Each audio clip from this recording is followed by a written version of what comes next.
সুস্পষ্ট লঘুচাপের প্রভাবে আজও উত্তাল রয়েছে কুয়াকাটা বঙ্গোপসাগর।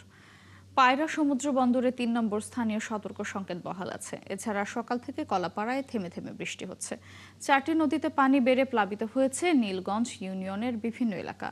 খেপুপাড়া আবহাওয়া অফিসার কর্মকর্তারা জানান, লঘুচাপটি সুস্পষ্ট লঘুচাপে পরিণত হওয়ায় পায়রা সমুদ্র বন্দরে ৩ নম্বর স্থানীয় সতর্ক সংকেত বহাল রাখা হয়েছে।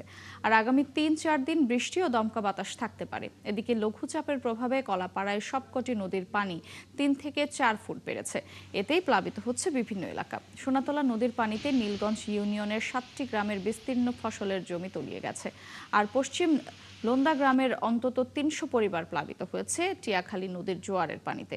এছাড়া হাজীপুরের সদরপুরে ভেঙে যাওয়া বাঁধ ও স্লুইস গেট দিয়ে পানি ঢুকে তলিয়ে আছে অন্তত ৭০০ একর ফসলি জমি।